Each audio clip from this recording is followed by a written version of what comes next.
Sweet. Happy Monday again. We could chat here on my phone so don't forget if anyone's around. All right, so we got a couple things today. I think mostly we're just wrapping up our files chapter. All right, so we got through some quick examples on Wednesday looking at writing to files and reading from files. We didn't do a whole lot with reading, so we're going to spend a little bit more time on reading from files. And then we'll look at a way that we can use a class to hold information and kind of read and write that from a file in a way that works maybe a little bit easier for us.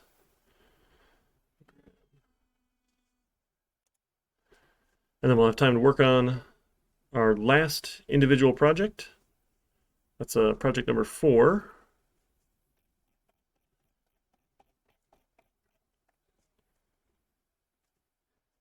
Right. And then on Wednesday, we'll come back. We're not going to spend a ton of time on exceptions. We might actually be able to move this up. We'll see. This is, again, a topic you'll cover further in 2151, but I want you to know how we can use exceptions when we write our own classes.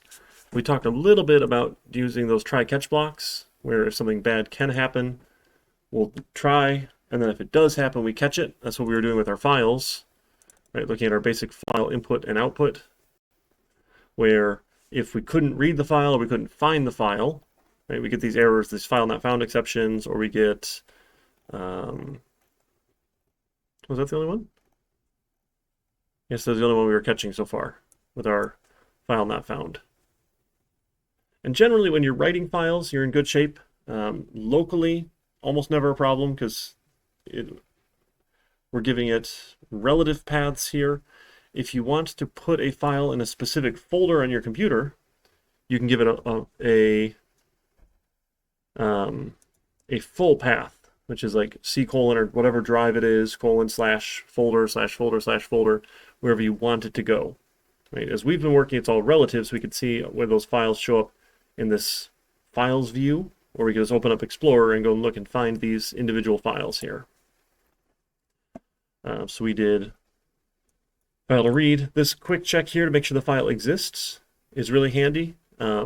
We could catch a file not found exception, but again, exceptions take longer for Java to process. So it's a better option for us to just do a quick if check to see if the file exists or not, rather than rely on catching that file not found exception, because that's sort of the last case that we want to do. So it's better if we can use our if to just see if it exists there. So we did our numbers file where we read a bunch of numbers out and we added them up, right, as we're reading lines as integer.parseInt sort of idea here. That way we could read the line, convert it, read the line, convert it, read the line, convert it, as we're just summing up all of these numbers here. So if we know what's in the file, right, our numbers txt file, we know we could just go and add them all up. Not a big deal here. But so knowing the contents is important of a file, especially as we look at working with this last project, where we're going to say, hey, each individual item that we're selling at this store, right, is going to get its own file. So if you want to sell this item, we're going to make a file with that item name. Right, whatever that item name is, we're going to add that txt extension to it, right? And then we're going to write the price and the quantity, either all in one line or two separate lines. We just need to know what format it is. So one of the things we can do is let's go add a new, let's add a new class here. And let's see, we did our, hang on, let's see, let's go grab out of our GitHub here. 100. We did electric vehicle or regular vehicles, right? For our project 3. 3 in the morning. Yeah, we did a vehicle. So if we had this vehicle class, let me just grab all this here. Nope. I'm going to steal this class and reuse it here. So let's make a new class. We'll call this one vehicle. Right, let's look at how we could take the vehicle class and write it out to a file.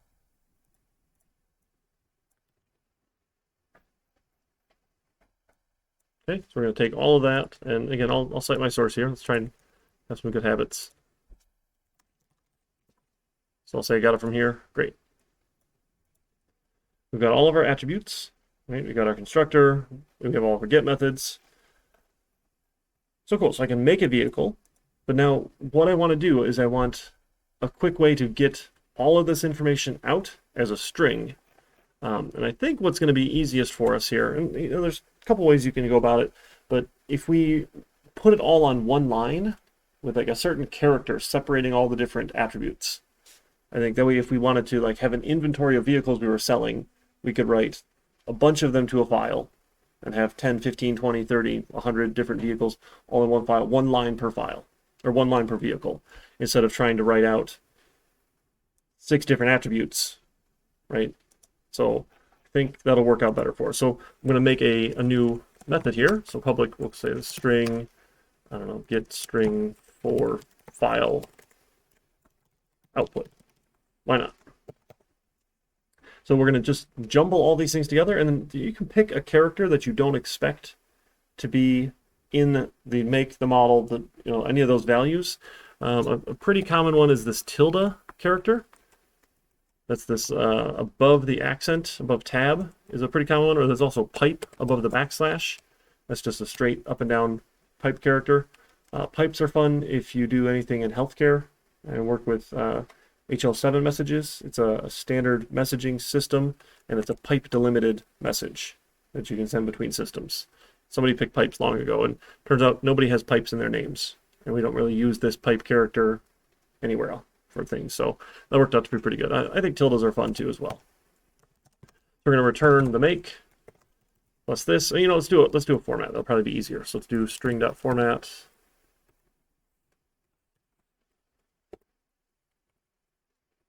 We want the make, a tilde, the model, tilde, the color, tilde, the gas tank capacity, gas currently in the tank, and the kilometers per average. Oh, so sorry, we're backwards on this format, right? That format. No, I had it right.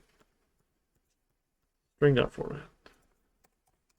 We've done these string formats before, right? We're just substituting values in. We looked at strings. Does that ring any bells? Substituting the first thing, the second thing, the third thing, the fourth thing. Okay, good. So that was make, model, color, gas tank capacity, in liters. I'm going to bump this down the line. Gas currently in the tank, in liters, and kilometers per liter average. Okay, so we'll just get a single line string here, then that can represent my vehicle, separated by the tildes. So if I want to write that to a file, right, let's do another file in here. So we'll make a print writer. We'll call this our vehicle writer. We'll do a print writer. And we'll call this, I don't know, our vehicle list. Vehicle list.txt. So we're going to open the file. Right, and then yes, we want to put this inside of a try block. So we're going to surround the statement with try catch. Catching a logger is awful. Let's print out the exception if something bad happens. Again, it probably won't happen here for us, but that's okay. We're going to open the file. We're going to write the file. And then we're going to close the file.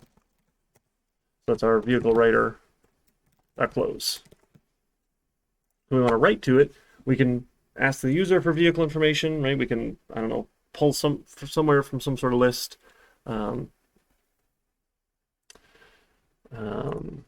know, any way we want to do it. So we'll just make a couple vehicles for fun. So we can just put these into our code, hard-coded, and not feel too bad about it. But you can imagine getting some user input, like some sort of loop, keep entering vehicles, or, okay, I feel bad, let's ask them now. So we'll say, vehicle information or what's in your garage. So we need the make, and then we'll have a string for make equals keyboard.next line.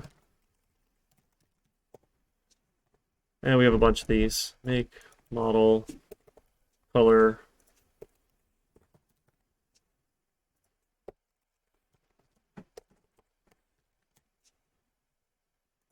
and we'll do this, I don't know, a string for more vehicles, vehicles, I can't spell, vehicles, equals yes for now, and while more vehicles equals ignoring case equals a y. I keep on doing this, right?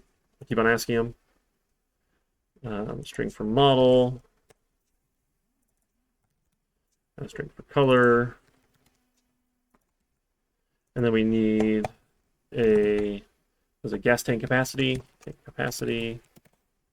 in liters, and that was going to be a double, right? So our gas tank capacity in liters, and so that'd be double.parse double, given the keyboard.next line. And finally, our kilometers per liter average. Kilometers per liter average. Again, we probably don't care. Like, there's no way they're going to measure the gas in their tank. So we're just going to ignore it because that's just going to make life easier for us. Kilometers per liter average. All right, so now we got all those variables. Now we can make a vehicle finally. We'll have a vehicle, my vehicle, or lowercase vehicle, why not? Vehicle equals a new vehicle. Given the make, the model, the color, the gas tank capacity, and the kilometers per liter average. Okay, now we've got our vehicle. Now, all of that, just so we can spit it out to a file. But that's fine. So now we'll take our vehicle writer, and we're going to call print line, and we're going to give it our vehicle. I misspelled vehicle again.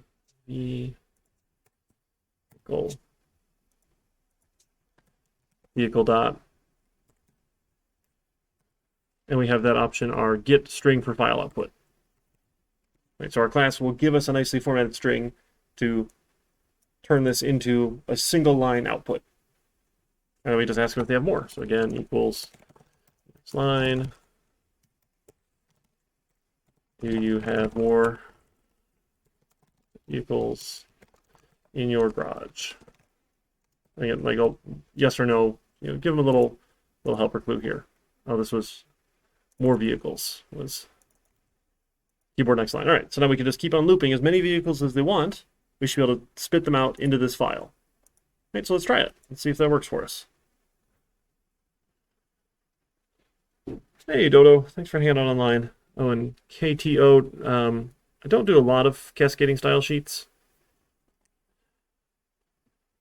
All right, the name of our shopping list. So sure, shopping list.txt. We wanted coffee. And then stop. All right, our shopping list .txt. Sure, we had coffee in it. We summed up our numbers. All right, vehicle information. What vehicle do we want to put in our imaginary garage?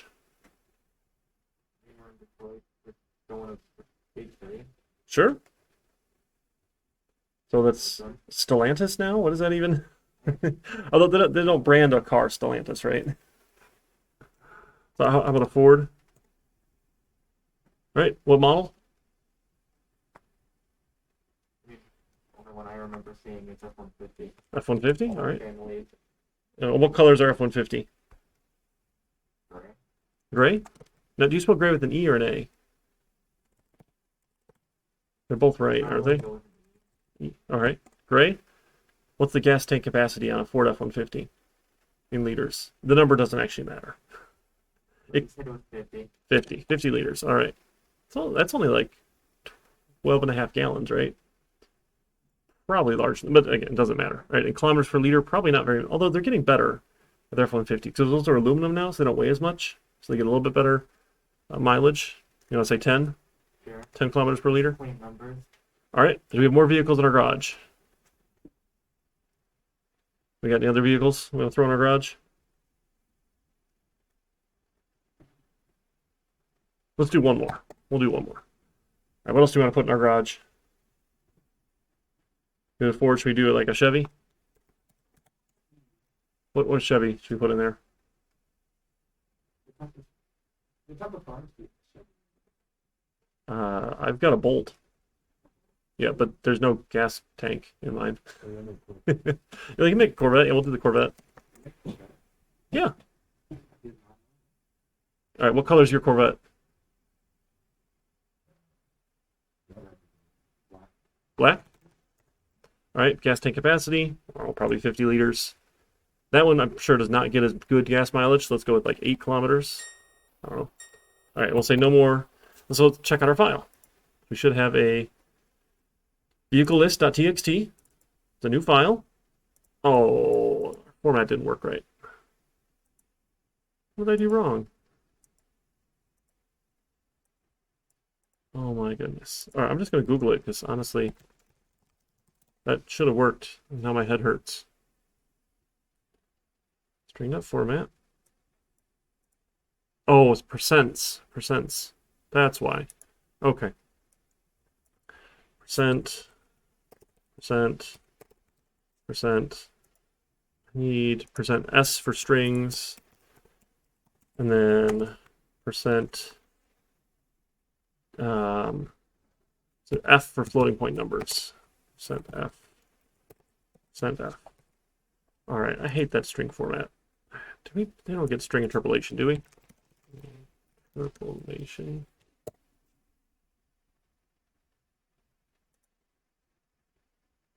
TheJavaProgrammer.com.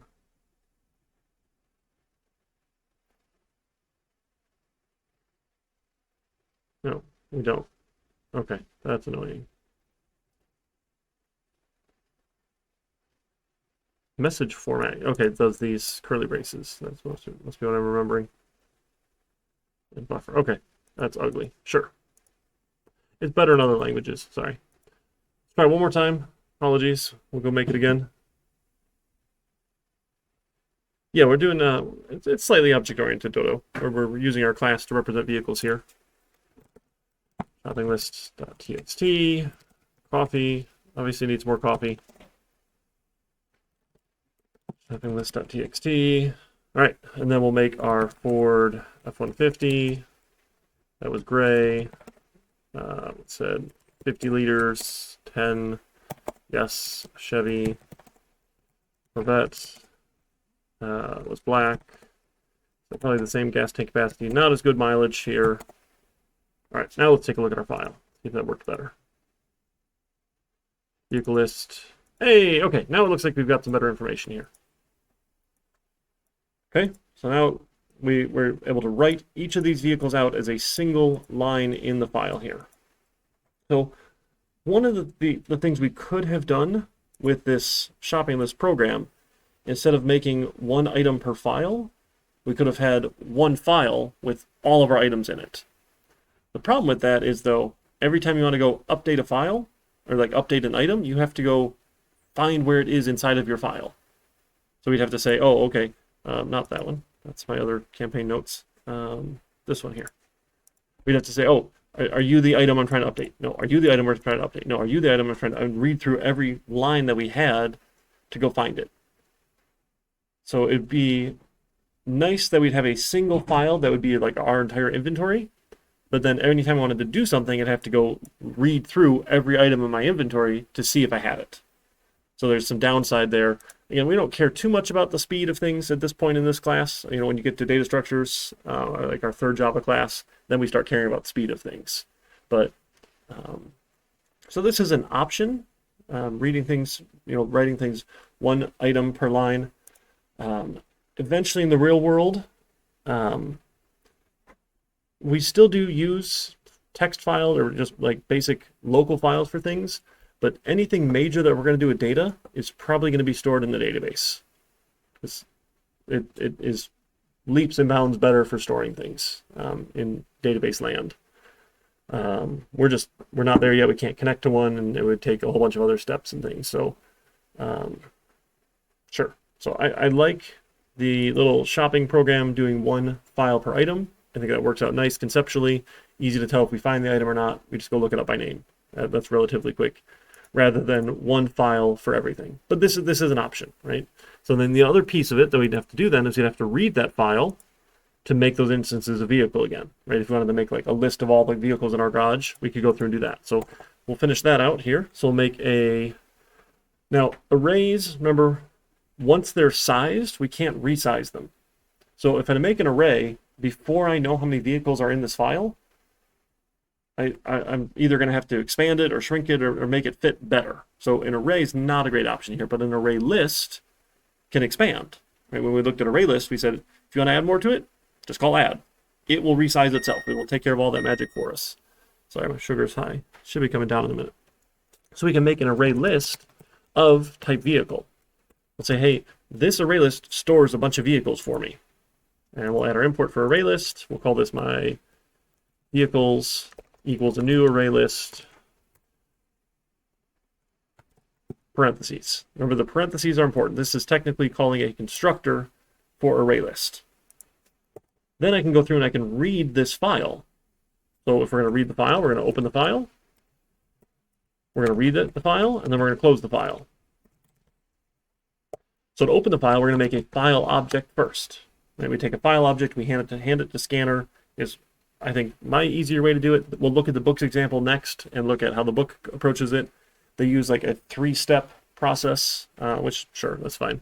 So here's our vehicle file equals a new file. And we're going to tell it its name is vehicle list.txt. Right, so we're getting it ready, and then we might as well sanity check. It's always good to sanity check. We'll say if the vehicle file .exists. If it exists, then I can go open it, do these things, right? And then this will go in our try block, and then we're going to catch a file not found exception. And if we get the exception, we'll just spit it out here, because we don't care too much at this point what we're going to do with that exception. Right, so then we're going to open it. So we're going to hand scanner. This is our vehicle reader. Vehicle reader equals a new scanner given the file. So instead of giving it system in, right, we can give scanner a file object, and they can go read from that file. And then because I know these are one line at a time, I can just say as long as I have next, right? So while scanner, or my vehicle reader, vehicle reader,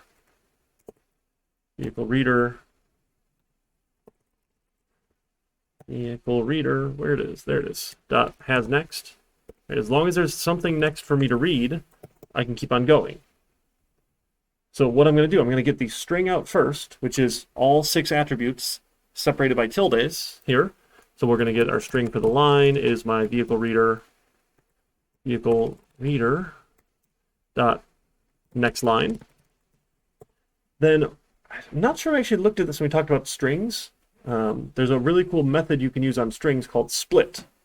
So if you have a string, you can split it based on any character that you want. Often you might split off of spaces, but in our case we know that tilde is the separation character. So I can say, here's all my a string array, we'll call the details maybe, is my line.split. I'm going to say split on a tilde. So grab this line, every time you find a tilde, separate it into a different piece. When you're done, store all those pieces as a string array. So I know we're going to get out by the time we're done a string array with index 0, index 1, index 2, index 3, index 4, and index 5. Because I know the format of what was in there. Right? So this only works if I know exactly how I wrote it, but we know how we wrote it because we did it in our class here. So then what I can do is I can get all those details back out. So I'll have string for make is my details at index 0. Right? I'll have a string for model is my details at index 1. My string for color is going to be details index 2. Sorry, let me format that. That was ugly. Now, because it started as a string, right? Because we can read an entire line as a string. You get a string array when you split it. Now we need to do the conversions. So my double for gas tank capacity is going to be my details of 3. Oh my goodness.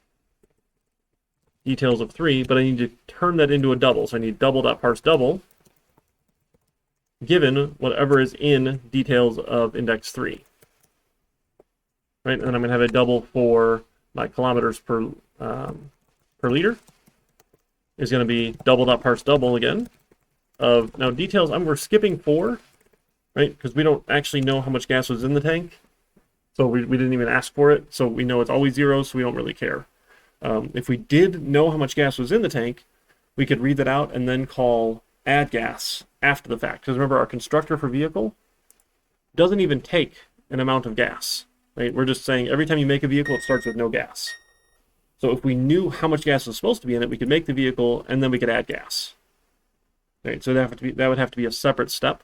But we didn't even bother asking like how much gas is in your tank, because nobody probably knows like a number of liters of gas that's currently in their tank. You just know where it is on like, is it full to empty gauge, right? So I get all my values out, and then I can make a vehicle. Vehicle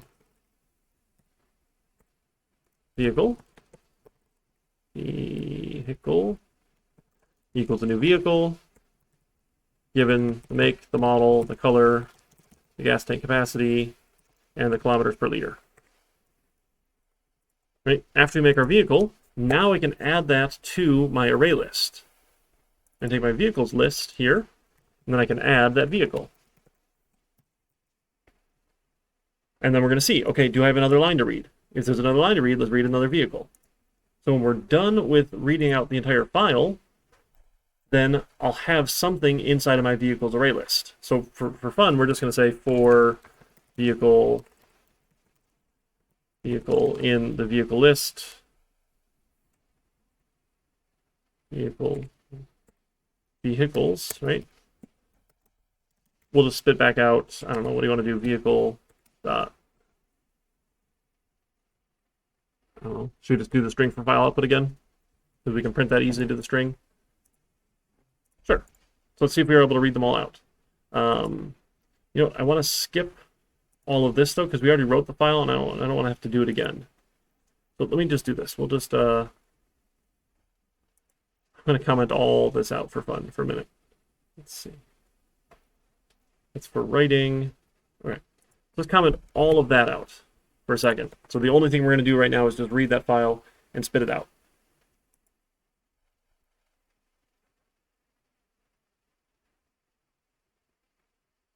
Right? We're able to read the file, spit out the details. So I can take a class, write it to a file, or read it from the file if I know the format. Right? It's the same idea for your items, your inventory program. If you know the format, either you can just do, hey, the first line is quantity and the second line is price, or you can put all on one line and split it. For that, it's probably easier just to do the 2 lines, because you know every item file will have 2 lines.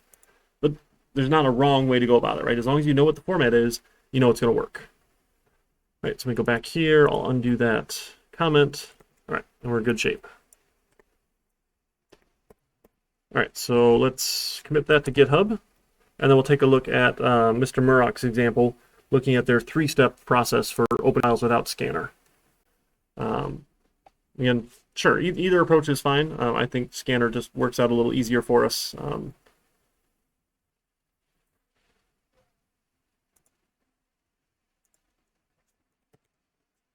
100, here we go.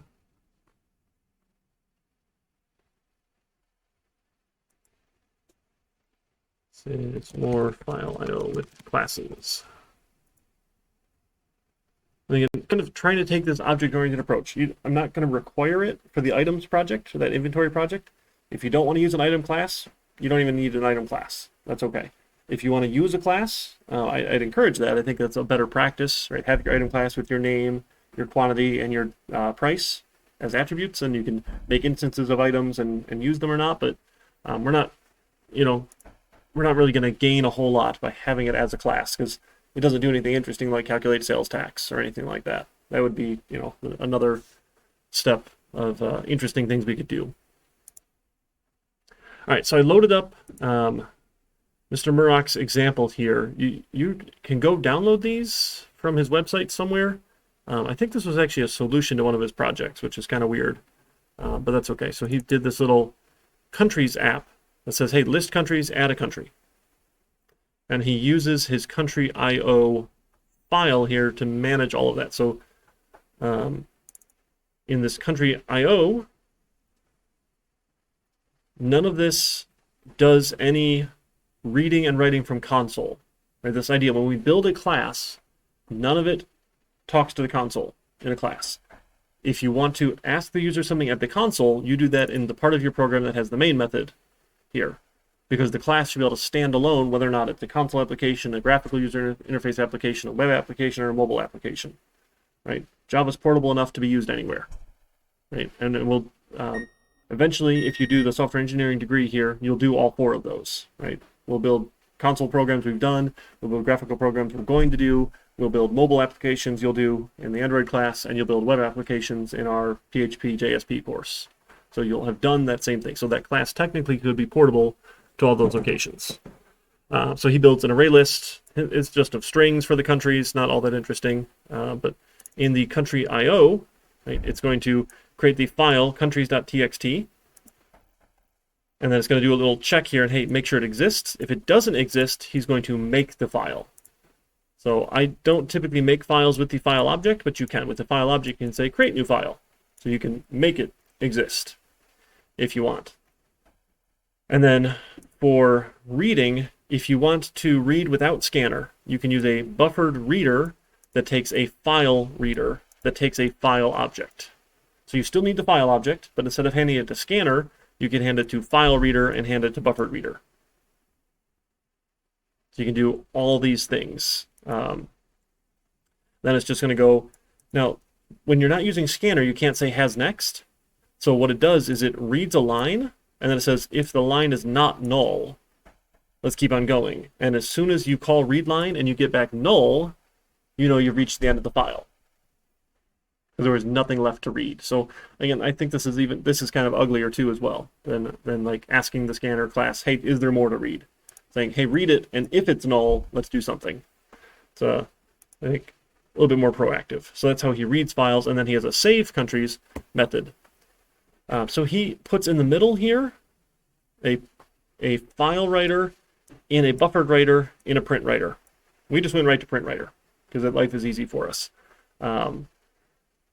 We needed, did we do, oh, we didn't do that one. So with print writer, remember, it automatically erases anything inside your file. If you want it not to erase, an option you have is to use the file writer, and you can tell it you want it to put it in append mode. So you can tell the file writer, hey, please append to the file instead of erase the file. And if you give that file writer to the print writer, it won't erase it. So for our purposes, we've just been blowing everything away. But if you want to like keep a log of something, like a cash register log, you probably don't want it to erase the previous log every time you run this program. Right? You want to keep on appending it, and that log for the day should log everything that happens in that cash register, that sort of thing.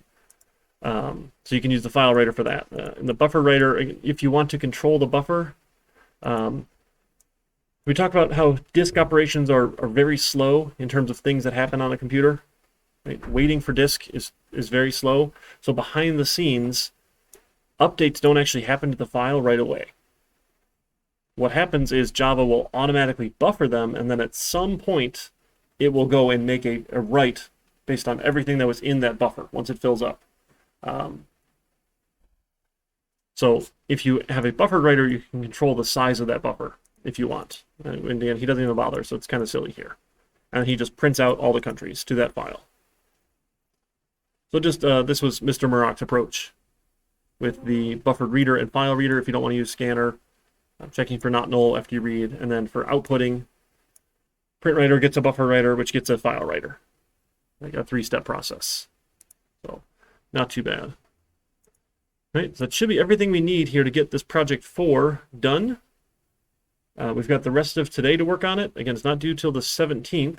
We do have study group Tuesday and Thursday.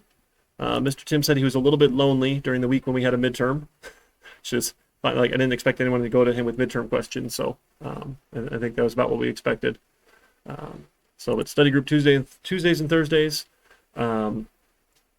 We are going to skip the quiz for files because we're not doing all of the binary file stuff that's also in the textbook. We're sticking with text files. So we're going to skip that quiz, and we're going to skip the exceptions quiz, but we will do one last quiz on the Java FX, our graphical user interface programs. So we'll have one last quiz that you can get your bonus points towards. And I'll still give you one per week if you're able to show up. So you could get like 3 extra points on that file or the Java FX GUI quiz if you're attending study groups for those this week, next week, and the week after. So definitely still want you to go. It's a good option. Thoughts, concerns, questions on file project? And if you like to use classes, great. I think it's a good habit, good practice, but there's no requirement in the rubric that it uses a class, right? Because really, you can do it either way. It's not too big of a deal one way or the other. But we have our 2 modes. We have the manage item mode and the shop mode, right? And you don't need to be able to switch between the two. Like once you start shop mode, you're just stuck in shop mode, so you're done buying things. Just close it down. Start the program again if you want to get into manage item mode. Same with manage. Once you start managing items, you don't need to be able to jump back to shop mode. Just let them manage items until they want to quit. For manage items, they can add new items where we make a new file, quantity and price are written. Okay. Now, there's no points here, but if we're just using print writer and they give you the name of a file that already exists, they're essentially overwriting it. It might be nice to check that sort of thing and tell them, hey, you already sell this item. You should go update it. But again, there's no points for doing that. So that's just, it'd be a good thing to do. Where our update mode, we need to display the current values and then ask them for the new values. So really, update is like reading the file and then writing it. Because you're going to blow it away anyway. But you're going to read it, what the current values are, and then you'll just overwrite it, sort of. So this will be important. Make sure you close your file before you're done. Right? When you open, read, and then close, if you don't close it, if it's still open for reading and you try and write to it, you're going to run into some trouble. Because Java is going to say, oh no, that file's already open. Right? So you got to be a little careful there. Update the quantity, and then deleting items, we just delete the file. Right? We looked at that file object has a delete you can call on it. It'll just whack the file. File's gone. So it's pretty quick. If you try and delete a file that doesn't exist, funny things might happen though. So make sure it exists first. And then shop mode, right? If we have an item of that name, great. If we don't, we tell them we don't sell that. So they have no way of knowing what there is. Right? They just need to type it in that item. And maybe it works, maybe it doesn't. So the book has a great example, but it takes like a bit of time to look at how you can open up a folder and list the contents of the folder. That's all well and good and fun, but you could look at that on your own. We're not going to have you list things out because that's fine. If it does exist, price and quantity allow you to enter how many you want to buy, making sure we don't let them buy more than we have. Right? So when we read out the quantity, we need to store that as a numeric value. So you can say, oh, I only have 10 of these, you can't buy 20. Right? Tell them they can't do that, and then pretend some payment information, right? And then we're also updating the file. So if they buy 10 of them and we had 20, I don't have 20 anymore, I'm only going to have 10. So we need to make sure we can update the file after the fact. So it's a little bit of complexity happening in here. And then we just keep on going until they get bored. Okay? I don't think I made any changes, did I? I'm going to say discard because I don't think I made any changes. All right, so we got the rest of today to work on that. I got to finish grading your project 3s here and the midterms as well. Goodness, we're coming up. Yep, I'll work on getting those scored for you folks. Sorry for the delays on that. All right, any other thoughts, questions, concerns? Now we've got time to work. We should be good. All right, thanks for hanging out online, everybody.